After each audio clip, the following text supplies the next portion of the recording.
Hello, everyone. Welcome or welcome back to the Rich Martini. I hope you're doing well and I hope you're having an amazing day. Guys, I have been trying to record this episode for the past 1.5 hours.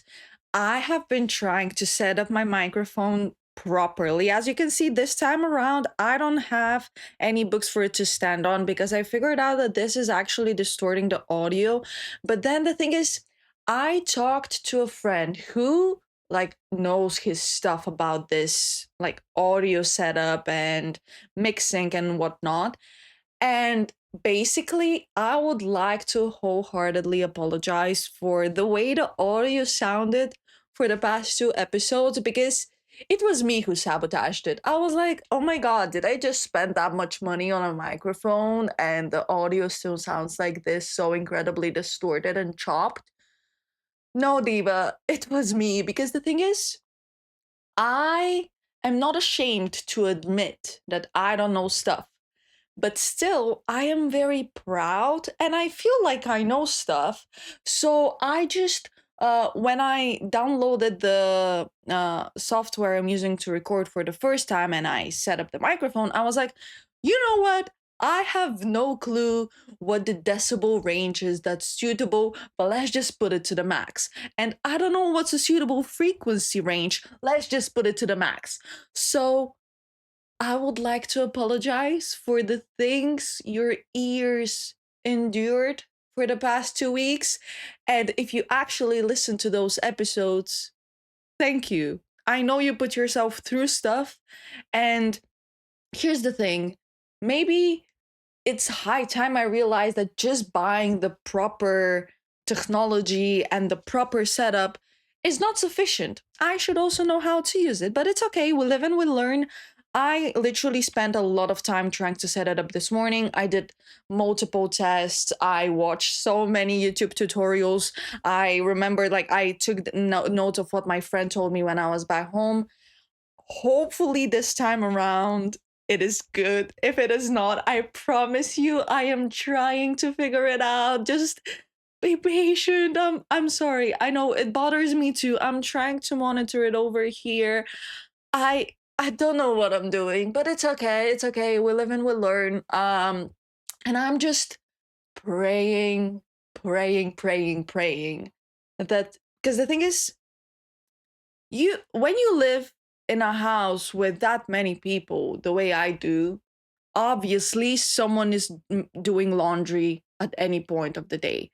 So I'm hoping the washing machine stays quiet, and most of all, I am hoping, praying that the neighbors downstairs who are still doing reconstruction almost over a year and a half now, I just hope they stay silent for the next 45, 50 minutes to an hour.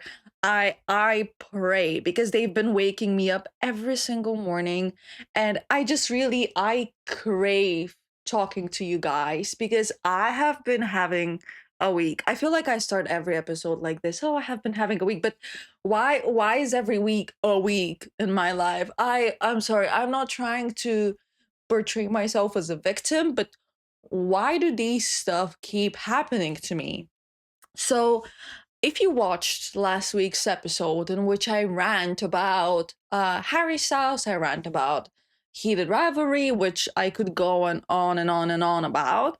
But if you probably remember, if you watched that episode, you may remember that I was under a significant time constraint because I had to leave for the airport. And later in the episode, I chimed in as traveling me to let you know that there is an episode coming because I need this type of stuff to stop happening to me because at this point, I consider it personal. I consider it as the universe telling me to never go out of my house and to just, I don't know, settle down in a corner in a darkness somewhere and never leave that space. Because why does every single minute of life keep trying me? And I keep telling myself, oh, it's a story for the podcast. It's a story for the podcast. But at what cost? You guys know I love you so much.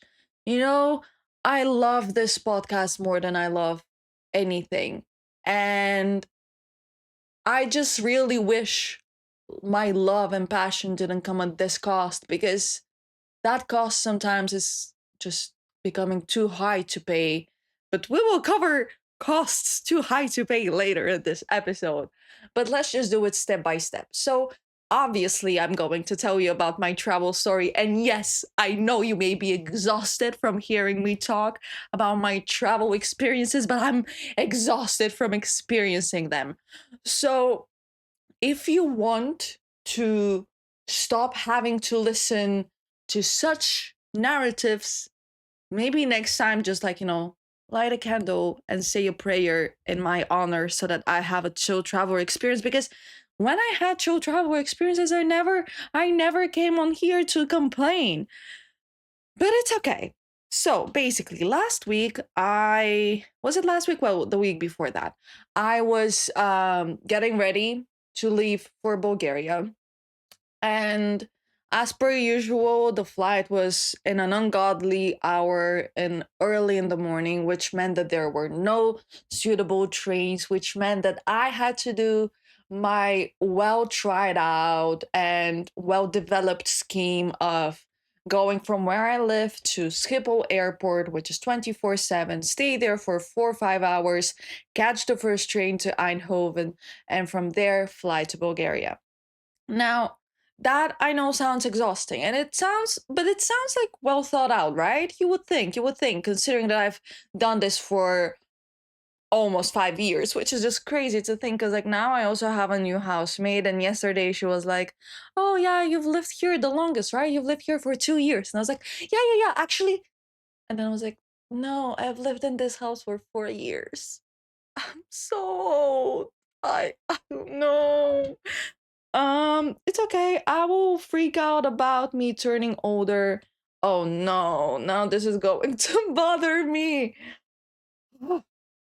Anyways, yeah. I'm going to freak out about turning older in a month. Let's just take life one step at a time.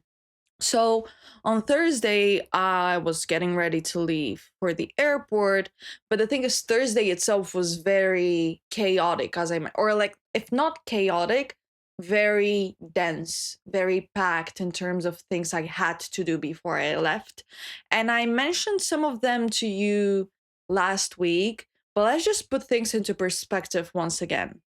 So I had to leave at 10:15 in the evening from my place. But I had work from the morning, I don't remember from when, until 4:30, which meant that I could come home around 5:30, which would leave me a little less than 5 hours. And in those 5 hours, I had to do 2 loads of laundry. I had to make dinner. I had to prep stuff for on the road to, like, snacks and whatever. I had to clean my room. I had to pack. I had to nap. I had to podcast. And that was a lot. And basically, I, if even though didn't manage to do everything, aka I didn't manage to sleep whatsoever, I literally just stayed, like, laid on my bed for 15 minutes in the dark and was like, that should suffice. At least I managed to create one of my favorite ever episodes I've ever done. So if you've not watched last week's episode, please do. I really, really love that episode, despite, the audio being a bit wobbly and wonky at times, but it's okay. So I had to leave at 10:15, and I'm getting ready, and basically I have to take a bus from where I live, from my place to the train station, which is a 20-minute bus ride. It's like a 15-minute walk, but because it's snowing, everything is covered in ice. I was like, I'll just take the bus. Let's and give myself that extra 30 minutes to do whatever it is that I had to do. So I am going outside to catch the bus. And mind you, this is the only suitable bus, because the next bus is going to arrive too late for me, and I'm going to miss the very last train that's going to take me to Amsterdam Schiphol Airport. So I am kind of fucked. So I go to the bus stop, and because of the 2 centimeters of snow, my bus starts running late. And if you've never been to the Netherlands, basically NS is the Dutch rail. I hate pronouncing the letter R and I hate pronouncing the letter L, and just them being mixed and like next to each other in a word is like modern torture for me. Because and that's why, for example, when I say my name, people don't hear Martina, they hear Mactina with a G, and I'm like, no, you know the name Martha and you know the name Martin, yeah, just add an A at the end, like, and that's my name. It's embarrassing that I don't even know how to pronounce my name correctly. um but such is life, what can I do? I cannot pronounce the letter or whatever. So what was I saying? Oh yeah, the Dutch railroad system, and they have developed this app called NS. And on that app you can track your buses and your trains live. You can see what time they're arriving, whether they will be early, whether, well, it doesn't say if they'll be early, but it always says if they'll be late. So I had saved my trip starting from my place to Amsterdam Schiphol, and it just lets me know in the app. I just received this notification: hey, your bus is running late, so you might miss your train to Schiphol. And I was like, that's fun. Why? I mean, why? Why not? Why? I mean, why would I have a stress-free travel experience? So I doesn't matter. The bus catches up. I get on the bus. It starts like speed driving. I arrive at the train station and I have 5 minutes until the train departs. So I'm like, running, running a little bit because they are doing reconstruction on the platforms, obviously, as they've been doing for the past, I don't know how many years. And you basically have to go through this maze type of situation to reach your platform. So I reach my platform, I get on the train, and I get on the train like 2 minutes before it's supposed to depart. So I'm chilling. I'm like, oh my god, I have so much time to spare. So I get comfortable, I put on my sleep mask, and I am ready to doze off because the thing is, I had a very long journey in front of me that was going to take 22-ish hours. And I was like, at Schiphol, I cannot sleep at the airport because I just don't feel comfortable sleeping at an airport by myself. If someone else was there and like looking over if someone is going to come rob me, I would be fine. But now that I'm by myself, I don't feel comfortable. So I'm just going to nap on the train. And as I'm getting comfortable, and I'm like, oh, now is the time to rest for 2 hours because I'm not going to sleep for God knows how long. And so I get comfortable and I'm like trying to fall asleep. And then I'm like, wait, it's been way more than 2 minutes. Why is this train not departing? And I just take off my sleeping mask and I just hear this message coming from the radio in the train saying, yes, dear passengers, there is a train in front of us that cannot depart, and hence we cannot depart either. And this is the last train to Schiphol. And I must go to Schiphol in order to go to Eindhoven. So I'm like, shit. And then they just inform us, we have figured out a solution. You can catch this train that is on the neighboring platform. And from there, you can go to Zwolle, which is another. I mean, my original train was going to be a direct one, and now I would have to go to Zwolle. I know I'm going to be saying the cities and the towns. If you want to get a grasp of the journey I had to endure, open up a map of the Netherlands because this is definitely worth perceiving geographically. So, yeah, you can go to Zwolle, and from Zwolle, we're going to organize taxis for you as a compensation to get to Schiphol because it is their fault that we cannot depart. So I'm like a bit tweaking, but I'm like, it's okay. They said they'll organize taxis. So I get on the train to Zwolle. And I I just that's the thing. I should never ever doubt my intuition. Because there was a reason I couldn't sleep the night before. It's not because of excitement, it's because of anxiety, it's because of stress, not only because this ear has been abusing me when it comes to traveling, but it's just I feel like I can sense when something is going to happen, something either highly positive or highly negative. So I'm like anxious a bit, and I'm texting my friends and I'm like, guys, I don't know what to do. They say they're going to do this stuff, but I could feel it in my stomach, that something was coming. But I was like, it's okay. Yeah, like it's okay. They said that they're going to provide a solution. And I'm going to get to Zwolle. Worst case scenario, I just stay in Zwolle and I wait there for 5 hours and just catch the train to Eindhoven. Is it going to be pleasant? Absolutely not. But is it a sort of solution?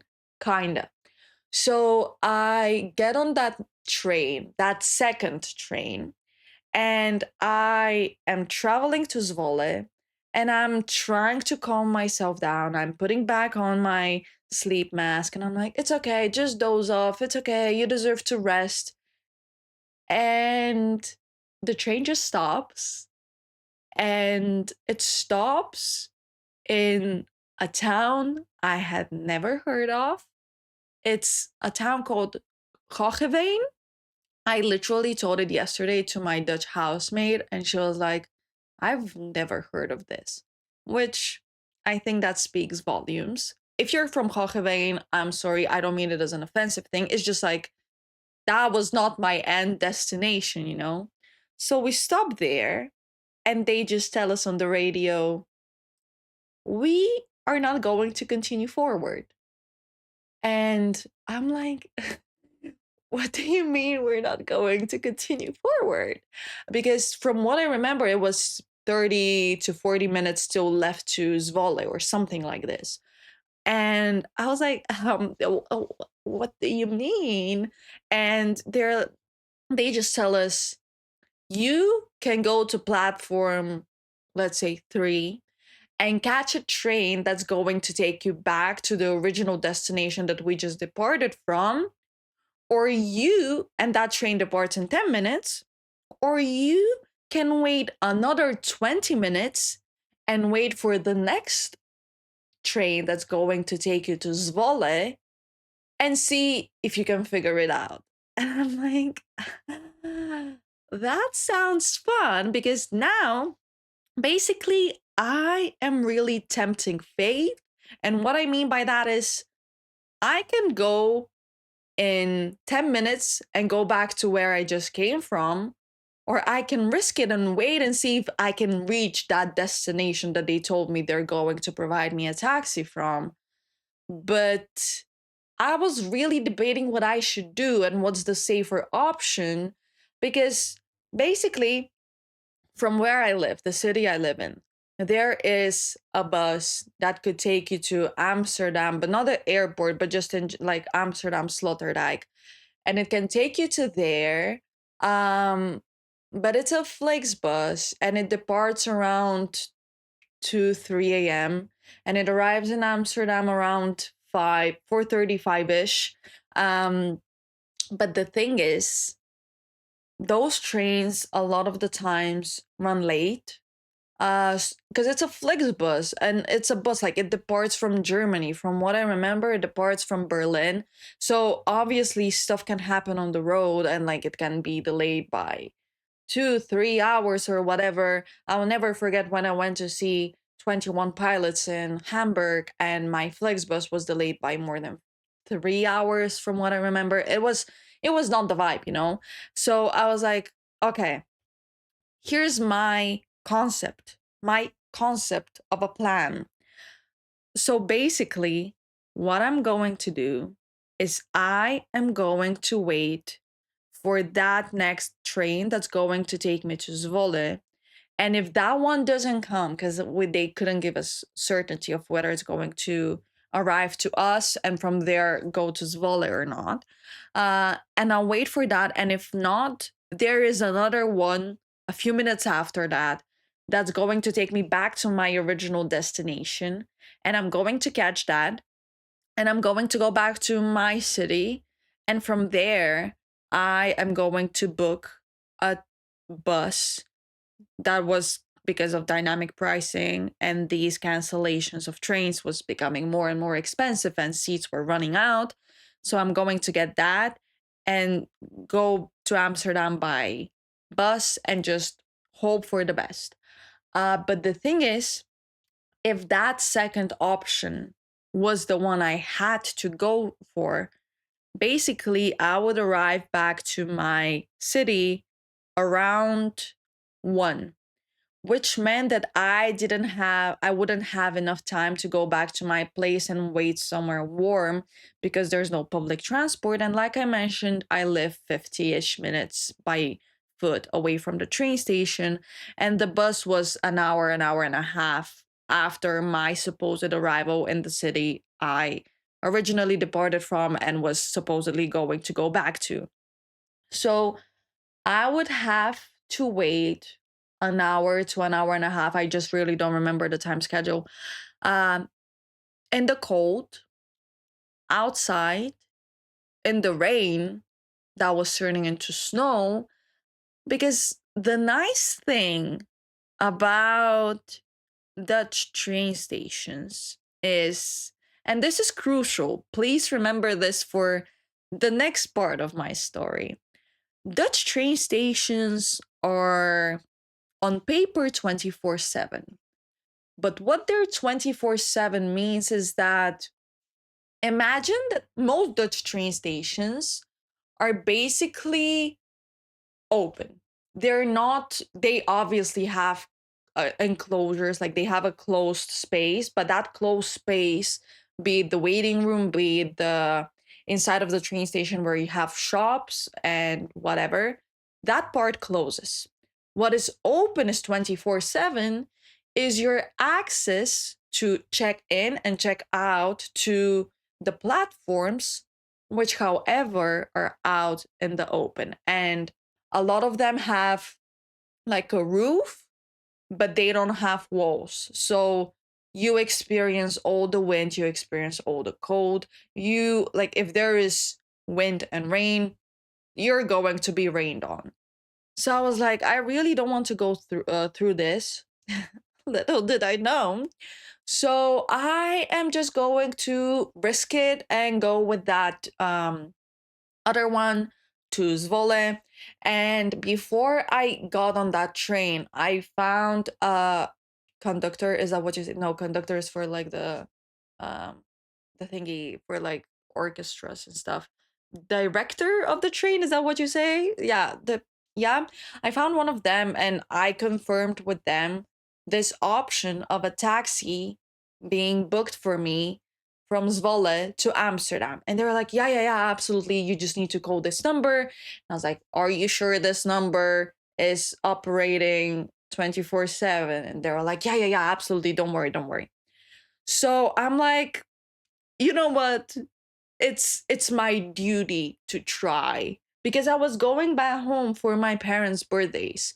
So I really wanted to like be able to be present for the celebration, but I never knew what that celebration would cost me. So I am getting on that train, that third train at this point, instead of like my original one that was a direct train. And I would have it literally stops in the airport and I wouldn't have had to even be outside. So I get on that third train.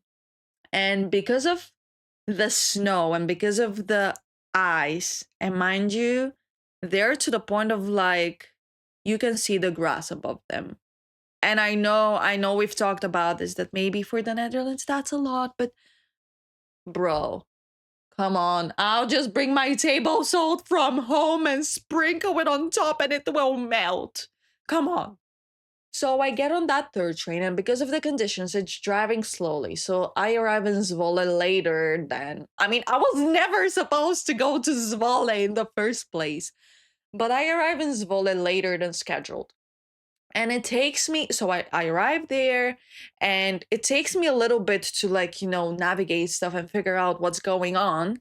And then 15 minutes later or 20 minutes later, as I'm trying to figure out, do I stay in Zwolle? Do I call them for the taxis? Because, like, I wanted to first go to information, but there was no information desk at that point of the night at this point. So I, calm down a little bit, and I call the number that was provided to me to call so that I can get a taxi booked for me. And I called them, and I was like, "Hi, I'm calling you because your colleagues told me that you can book a taxi for me. And here's the thing, I would like to ask you if this is a possibility." So my original itinerary, is that how you pronounce it? I don't know. My original itinerary was to go from that city I live in to Amsterdam Schiphol, but that train didn't take place. Um, but from Amsterdam Schiphol, I was going to go to Eindhoven. So I was wondering, is there a possibility of you booking me a taxi that can directly take me to Eindhoven instead of Amsterdam? And the lady's like, "Yeah, absolutely. Let me just check for you." And she leaves me on hold. Mind you, it took them more than 15 minutes to pick up the phone in the first place. So I'm left on hold, freezing, mind you, freezing, starving, anxious, being rained on heavily. And so, fun stuff. And she picks up the phone again, and she just tells me, "Hi, thank you so much for waiting. Actually, I cannot help you. I cannot book you a taxi." And I was like, "What do you mean you cannot book me a taxi when this was promised to me?" And she was like, "Oh, well, from what you told me when you..." Why am I doing that voice? That's actually going to annoy you more. Anyways, she tells me that she cannot book me a taxi because my end destination was Eindhoven, but I was going to Amsterdam. And she tells me whether that, like, even if that original train to Amsterdam took place, you would have missed your train to Eindhoven. And I'm like, "No, you're not understanding me. I was not trying to catch the last train from Amsterdam to Eindhoven for the day. I was trying to arrive in Amsterdam today and catch the first train to Eindhoven the day after, so tomorrow." But she just doesn't seem to comprehend it. And she's just stuck on this thing that I would have missed my train. And I'm like, "Lady, no, I wouldn't have missed my train." And she's like, "Yeah, no, sorry, I cannot help you." And she goes to, like, how you can hear when someone does this as they go to hang up. And at this point, literally, this took less than a second.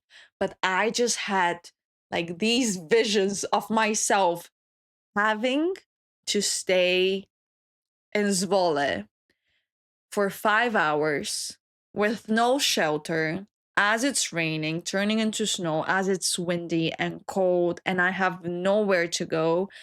And here's the thing, normally, I am not someone who stands up for herself. Like I told you a few episodes ago, I bought this notebook full price despite the label here stating that it has a discount, because I'm just too afraid to speak up. I am too afraid to demand what was promised to me. And that's something I really want to change about myself, but not in a way that I become a Karen, but I feel like a Karen, even though I'm literally requesting what they told me is going to be provided for me. So, in that 1 second from which she tells me, "Yeah, I cannot help you," and she goes to hang up, to me speaking up, I just had these thousands of visions. I could just see myself freezing because, like, I have had to, the very first time I flew back from the Netherlands to Bulgaria. I flew from Eindhoven, and it was still pandemic times. And around the pandemics, they basically started closing the airport from midnight until 4:30. And I didn't know this. So I went there thinking that I would stay at the airport for 5 hours inside where it's warm and not windy. And I arrived there and I see that the airport is actually closed, and I had to stay at a parking lot, and I went home with hypothermia. So I got war flashbacks from that period, and I just really was like, I cannot let this happen to me again. This is what was promised to me. I need to stand up for myself, because me not standing up for myself is only going to not benefit me, because it's not going to disturb that lady in any way, shape, or form if I stand up for myself or not, because she would just be doing her job. And I know this makes me sound like a Karen, but guys, I promise you, I was fighting for pure physical survival that day. So I just, as she goes to hang up on me, I just tell her, ma'am. And I just hear her put the phone back to her ear. And I'm like, I just really don't understand what is the relevance of whether or not I choose to continue my journey from Amsterdam to Eindhoven or not. That is a me problem. And it was told to me that you are going to book me a taxi to Amsterdam Schiphol at least. And I said, like, is there a possibility? I never denied the fact that I'm down to travel to Schiphol. I just asked you if that's a possibility. So according to what your colleagues told me, you have to book me a taxi at least to Amsterdam Schiphol. So please do that. And obviously, she didn't feel, like, I could tell by her intonation that it wasn't nice to be confronted like this, which I fully understand. I'm never confrontational with that type of way when it comes to people who work in customer service, because I work in customer service. I know that those are the type of bitches I hate the most. But like, oh my god, that net that I put because of the pigeons just flew. That's a problem for me for like 30 minutes from now. Why does something always have to happen anyways? Basically, yeah. So I know it wasn't nice for her to be confronted like this, but also it wasn't nice for me to be left with, just to be stranded in a city I don't know, in just in a place I've never been in, without any shelter, as the conditions are terrible. It just wasn't the vibe, you know? So she's like, okay, let me see what I can do for you. But like, no, no, no, no, no. She doesn't tell me this. She tells me, well, yeah, but you're in your original destination, like the destination of origin, right? I'm like, no, I'm literally not. I'm literally in Zwolle because your colleagues in my original destination told me go to Zwolle and we promise to organize taxis for you. And she's like, oh, yeah, girl. Oh. So then she takes a few minutes, she books me a taxi, and she tells me, I am sending you the confirmation on your phone, like as a message, and the driver is going to call you and they're going to confirm with you the ride. And I was like, yeah, thank you so much for your help. I'm sorry, like I'm thankful. Really, thank you for your help. So that taxi was supposed to arrive. And mind you, I am very grateful that I live in a country where they're going to arrange an alternative transport means for me. Because if that happened in Bulgaria, like, I'm sorry, it's just like our railroad system is very not the best in terms of, punctuality and actually showing up. So they wouldn't have really cared. They would have been like, yeah, sucks to be you. Um, but yeah, so I am thankful that I live in a country where this multi-billion-dollar company is going to organize an alternative means of transport to me after it didn't literally get me to my original point, end point for which I paid to go to. So when you think about it, like it does make sense that they will provide an alternative option to me. So I wait for my taxi, and the lady initially told me that taxi is supposed to arrive in 20 to 25 minutes. Again, the driver will call you. And I'm like waiting outside by where the taxi stand is. And this man approaches me no later than 10 minutes after my phone call with the lady that booked me the taxi ended. And he approaches me, no hello, no nothing. Mind you, it is at this point 1:30 in the evening. It is dark. I am alone. There's no other people around me. He approaches me and tells me, I am your taxi driver. Come over. And I'm like, no, my taxi driver is going to call me. And my taxi driver is not supposed to arrive here for another 15 minutes. And he's like, I cannot call you because they didn't give me your phone number. But like, come on, get in the car and I'll drive you there. And I am starting to panic. I'm like, no, I'm not getting in the car. I need some sort of confirmation that you're my driver. And he's like, well, you're going to Amsterdam, right? And I was like, well, yes. He's like, well, I am your driver. So come over, like, get in the car. But the thing is, everybody was going either to Zwolle or to Amsterdam. And if there was someone standing in front of the train station, that net is literally flying. Like she's giving Cynthia Erivo as Elphaba doing like the defying gravity, the cape. Wow. Anyways, so people were either going to Zwolle or to Amsterdam. And if there is someone in front of the train station after the train station has closed and the last train has arrived and everybody has dispersed, obviously they would be either someone waiting for someone to pick them up or they would be going to Amsterdam because you were aware of the situation. And I'm like, yeah, I'm not getting in. And he's like, no, come on. And he just starts like pulling me towards the car. And he's like, get in the front. There's people in the back. Now, here's the thing. I try to avoid traveling in taxis in any situation. Not only because it costs an arm and a leg here, but also because I'm terrified. Especially if I have to travel by myself in a taxi. I'm scared, especially if it's in the middle of the night, especially if my driver is a man, and especially if there is no other option but for me to stand in the front seat.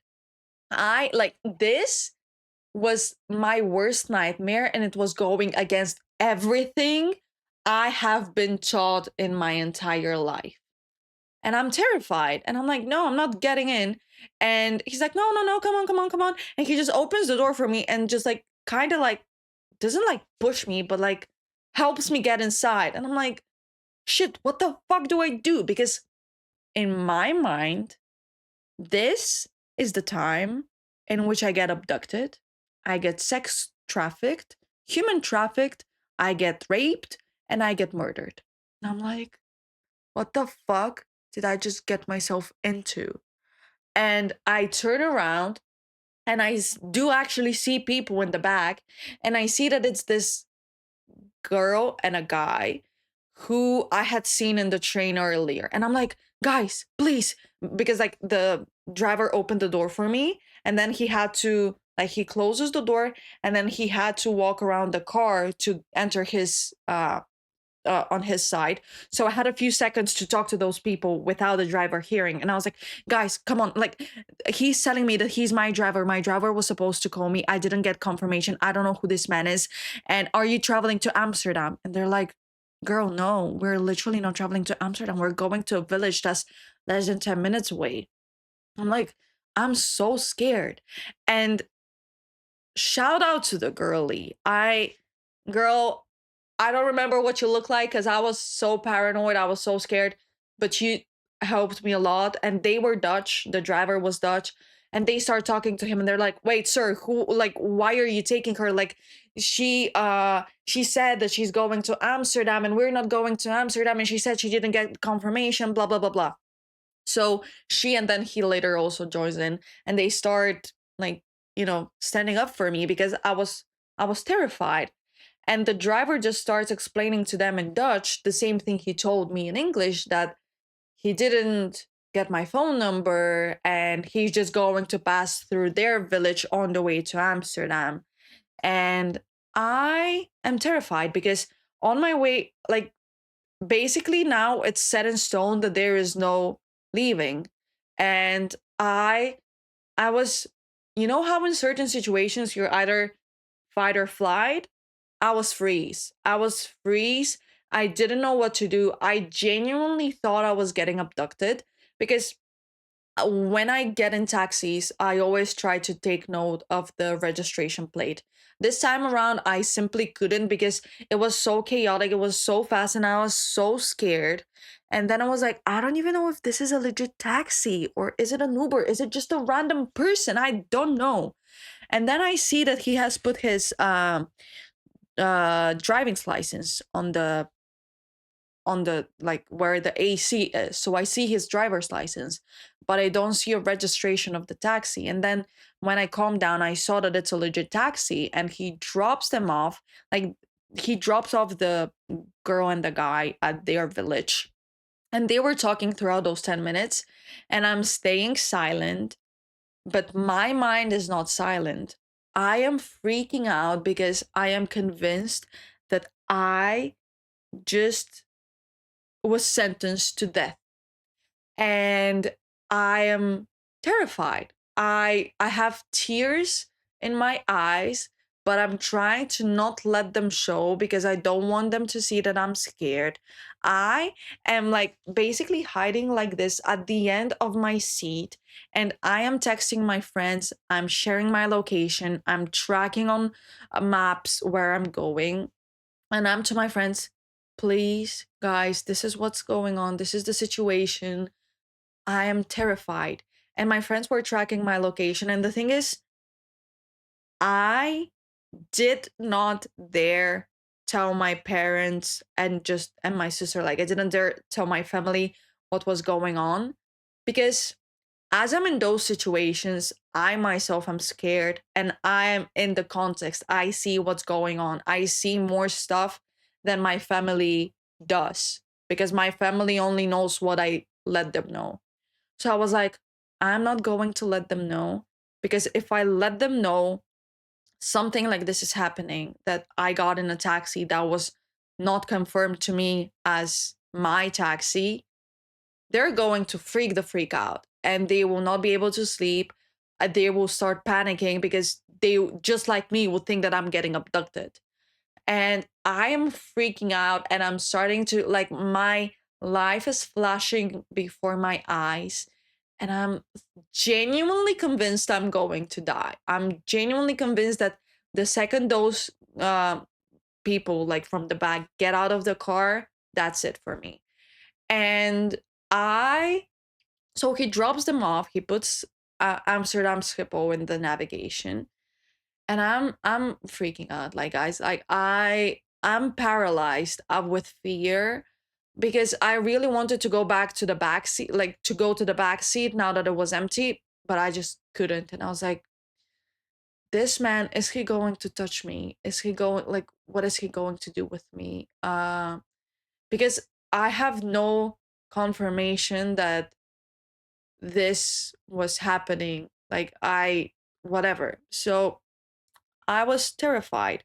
And a few minutes after we depart towards Amsterdam Schiphol, I basically was like, okay, let's just start talking to him a little bit, try to break the ice, and try to sense what the vibe is. Is he going to abduct me? Is he going to sex traffic me? Is he going to harvest my organs? Is he going to sexually assault me? Is he going to murder me? So I was like, let's just see. Like, are you going to murder me or not? So we start talking. The guy was so nice. Like he was super chill and he was telling me about himself. And actually, he was the boss of the company. So I started easing in a little bit, but he was like, hey, so yeah, we have an hour and a half to Amsterdam because we are that far. If you want to, you can just like, sleep. I won't talk to you. I won't bother you. And I'm in my head thinking, like, I tell him, oh, no, I don't want to sleep. No, it's okay. I'm not tired.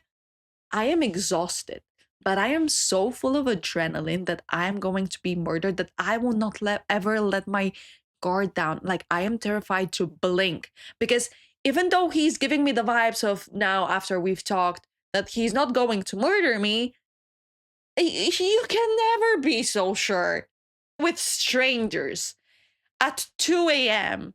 in a city you've never been in a car you didn't even call. So, call me paranoid, but it's just scary. So I'm trying to talk to him because this is just like customary from Bulgarians. When you go in a taxi in Bulgaria, you're basically supposed to tell them, man, sasipakaya taya država, which basically translates to, man, they literally destroyed, they ruined this country, and watch them go off. Like, watch them have their own version of Dirty Martini, like 4-part series of going to Rome. They will milk every single situation to talk to you. So I'm freaking out. And but I'm starting a little bit to calm down and calm down and calm down. But I'm very tense. Like I'm not letting my guard down. And we start talking. And do you know how much that taxi ride cost? 400 euros, which justified because like that man drove for 3 hours in the middle of the night, and he was called in a spur of the moment. It wasn't like a planned trip. I didn't pay them. NS paid them. Thank God, because if I had to pay them, I would just call my parents and I would just be like, guys, I'm not coming for your birthdays. Like, I love you so much. But like, I don't have that type of money for a ride. Um, so we arrive in Amsterdam. He drops me off at Schiphol.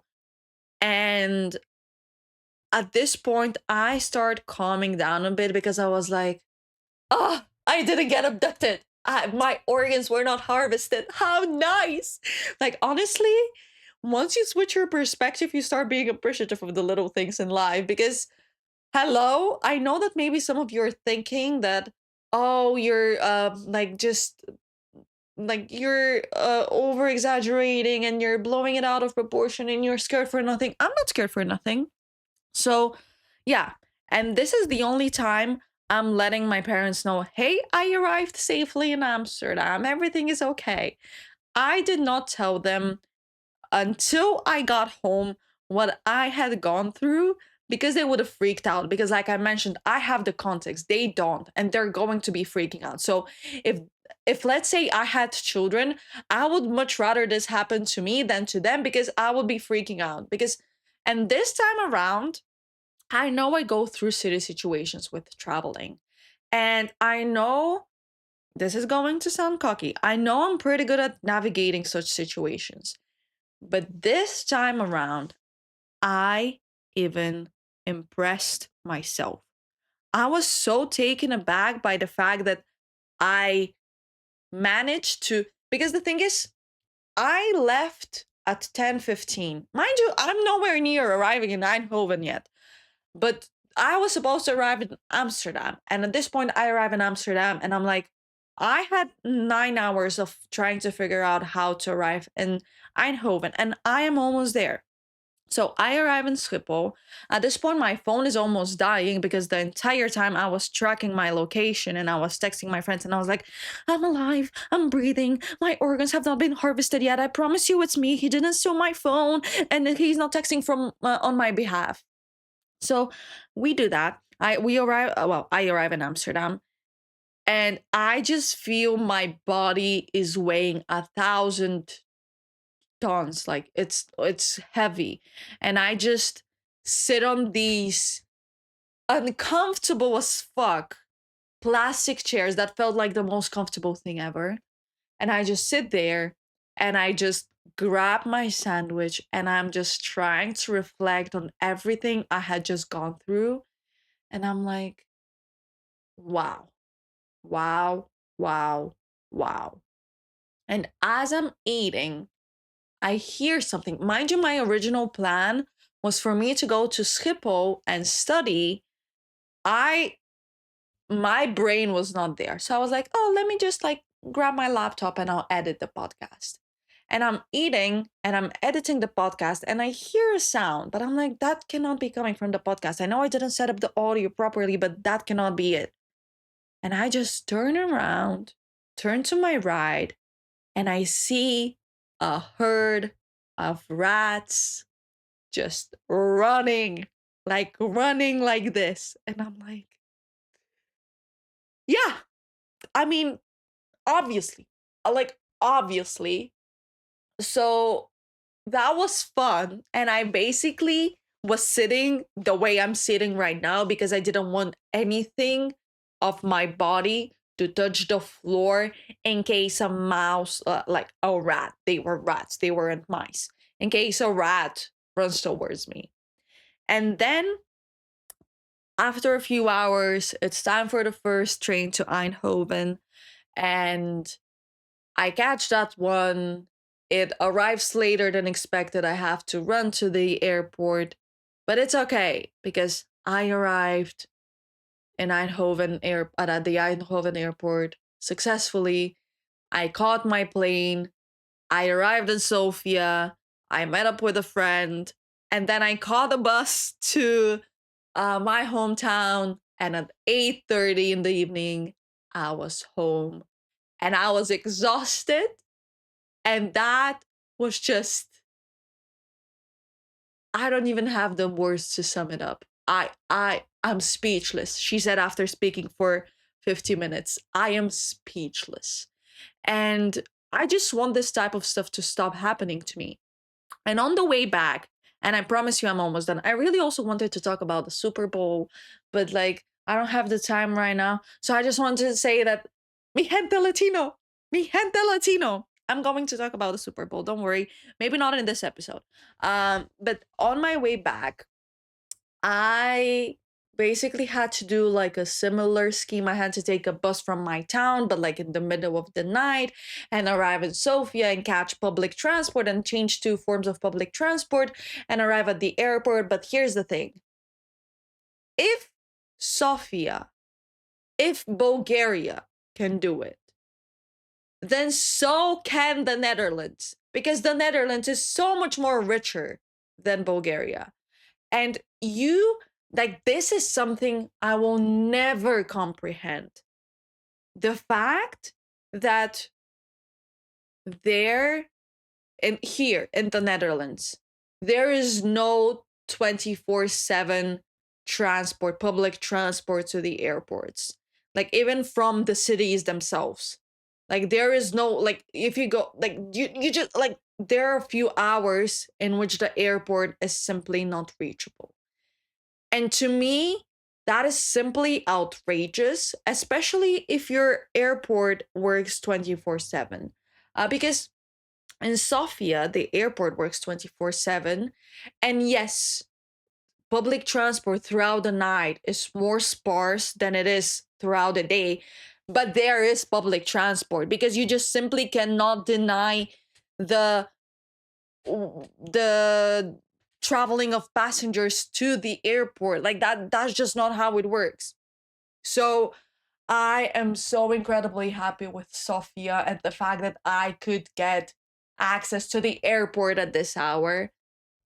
And actually at the airport, that's funny, when I arrived there, I'm sitting down, I'm listening to my lecture, I'm doing whatever, and I just lift my head because I sense some aura. And I lift my head, I turn to the left, and I literally see Bulgaria's Bachelor. Like the Bachelor from the very first edition of The Bachelor, which was just a few years ago. Like The Bachelor is a very new format to the Bulgarian market. And I was like, Oh my god, that man is stunning. Like I was so taken aback because like I'm like, that's the thing. I come from a very small town. Even if I just saw someone who was on TV once, I'm impressed. But like also not impressed enough to go and be like, oh my god, can I take a picture with you? I also look terrible, but that doesn't matter. I wouldn't ask for a picture with a bachelor. Um, but that man was stunning and it was 6 a.m. And this is when I became reflective of the fact that I just simply cannot be famous because I saw people like there was like this communal when like he entered because everybody knows who he is because out of all the bachelors he's the most iconic one because he's the first one. So everybody back then was watching the bachelor, like his season and like the season after that are the only ones I've watched, and after that I'm like I literally don't care anymore, like it's not that entertaining. um but yeah, so you could see people film him, which I was like that's not it. That's creepy. Like, stop doing that. The man is not knowing you're filming him. Like, you're sneakily trying to do this. That's just let's respect people's consent to being filmed, shall we? Um, and I just realized that I cannot be famous because that man looked so put together. Like he had a whole ass outfit and like he had done his hair and everything at 6 a.m. And I just think that's one of the main there's a plethora of reasons I cannot be famous, but that is one of the main reasons I cannot be famous because I would have to look presentable at the airport at 6 a.m. or like just presentable at the airport period. I used to try to look good for the airport. You could not pay me to put on jeans to travel with jeans right now. I like I only travel in tracksuits. I don't care. I don't care enough to be someone's airport crush so that I like no, no. I don't give a shit. I don't want to be your airport crush. I just want to be in and out, in and out, in and out. I don't care. I'm not going to put an effort into the way I look at the airport. The airport, like the people at TSA have seen me at my worst. And yeah, I would. He had to look good. Like I'm sorry. Like I know that maybe sounds like very obvious to you, like especially if you're someone who cares about the way you look. But like I just cannot imagine having to be in full glam at 6 a.m. at the airport simply because of like I'm flying to somewhere. Like that's wow. Anyways, yeah. And I just need to say something else that happened at the Sofia airport. So as we're waiting for TSA, like for security and like to get ourselves examined, there is this man in front of me, and he's an older man, and he's holding his passport, and the passport is black, and hence why I'm approaching him in English. So as we're queuing, and it was a very long queue because it was early in the morning and only one desk for TSA was open. So everybody had to go through that same one instead of like the multiple ones that are open throughout the day. Um, and we're queuing for quite a few minutes. Well, quite a few, like 10 minutes. And we're passing this radiator. And if you've never traveled by plane before, you're not allowed to bring liquids over 100 milliliters in your carry-on luggage, um, and in your hand luggage, like on board. But so that's why a lot of people who have plastic bottles full of water either drink all of them and throw them away, or they're simply asked to throw away the bottle with the water in it. So this man, he's taking a sip of his water so that he doesn't throw it away, and he just leaves the empty bottle on top of this radiator that is not like we're not even entering the TSA point at this point. He just leaves it there and continues. And I'm like, did that fuck literally just litter the airport? And that's the thing. I know it's not my place to raise grown men, but and I know I can get beaten up for stuff like these for shoving my nose where it doesn't belong. This is a saying in Bulgarian. I don't know if it's a saying in English, doesn't matter. Um, I know I can, like, it can backfire, but I was so done with everything because it was early in the morning. I just didn't have it in me to be civil. So I just turned to him in English because he had a black passport. And I'm like, sir, I'm pretty sure there's a trash can inside. And he just goes, where? I'm like, well, at security, there's always a trash can because they ask you to throw away stuff like these. So, yeah. And he was so displeased with me calling him out because obviously other people heard. Yeah, you should be embarrassed. Like, who litters? Are you not embarrassed? Like, what? Why are you littering? What? There's literally a trash can not 10 meters away from you. Why? Just why? Is it really necessary? So he grabbed it, and turned to his friend to talk something. I don't know if they discussed the situation or not. And they talked in Bulgarian. And I was like, yep, that checks. And now the way I explain the black passport, because Bulgarian passports, because we're part of the EU, are red, um, is either it was just a case that he had put on the passport, or it was a diplomatic passport, which, if it is the latter, makes the situation even worse. Because if you're a representative of the country and you're littering the country, what are we talking about? Like, why are you littering? I'm sorry. I know you may be thinking, oh, like, it's not that deep. It is that deep. It is that deep. And like, why should I like sit and like be acceptive of the fact and just be like, that man littered? Yeah, if I sit and like just discuss it without actually taking any action to call out this man and make him take responsibility and be like held accountable for his actions and correct them, how am I better than him? Like, I am an accomplice to that littering because I didn't prevent it when I had the chance to. Anyways, so I promise you we're reaching the end. I arrive in the Netherlands. I take a few trains. My plane arrived late. I had to run to catch my train to the city I live in because so at this point I had been traveling for 10 hours. So this was Monday. Like, I traveled Sunday to Sofia and my flight was Monday morning. Um, and Monday at 2, I had my first ever thesis meeting for my thesis that I'm supposed to be writing right now, but it's okay. I'll figure it out later. Um, so I really could not miss it. And then I had another lecture I had to go to.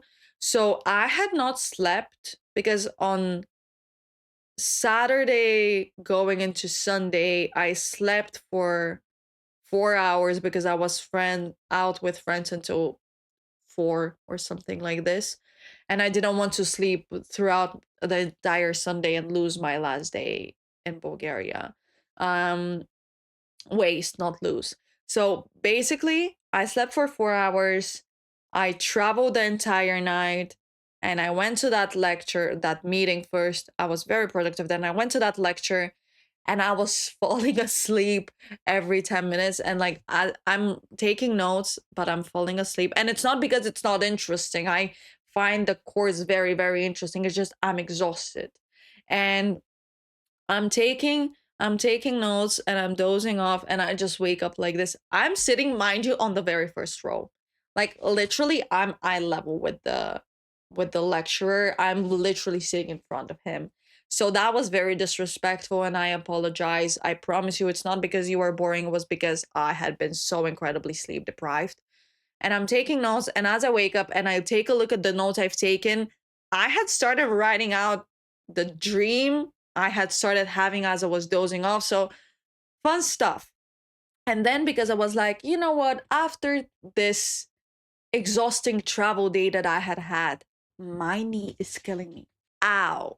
Anyways, So after this exhausting day that I had had, I deserve to have a nice meal. So I go and do some grocery shopping. I come home, I take a long ass shower, I wash my hair, I blow dry it, and I go to cook. And the thing is, because I had blown dried my hair, I didn't want to put it up and like ruin the blowout. But the stoves we have here are gas stoves. Now, I don't know if you can tell, I have like long hair. And as I'm cooking, like I'm making my red lentil curry, I'm cooking. And basically, I just turned to the side to, it was dark. I turned to the side, look in the window of the door to the balcony, and I just see flames. And I'm like, what? My hair was on fire. My hair had caught on fire on the gas stove. And mind you, all of this is happening within a second. I turn around, I see it, I see the flames. I just started doing this, trying to put out my hair because my hair was in flames and it's going up here. That's not the reason I'm wearing a bucket hat, by the way. I'm wearing a bucket hat because my hair is oily, if you must know. I basically over here don't have my baby hairs, a bit of hair burned, like a chunk. And now, like, my hair smelled like charcoal. So I don't know how efficient my heat protector was, but also what type of heat protector could prevent me from literal fire on my head. And thank God it did not reach my scalp because it's hair. It's going to grow. Does it suck? It sucks. It smelled so bad.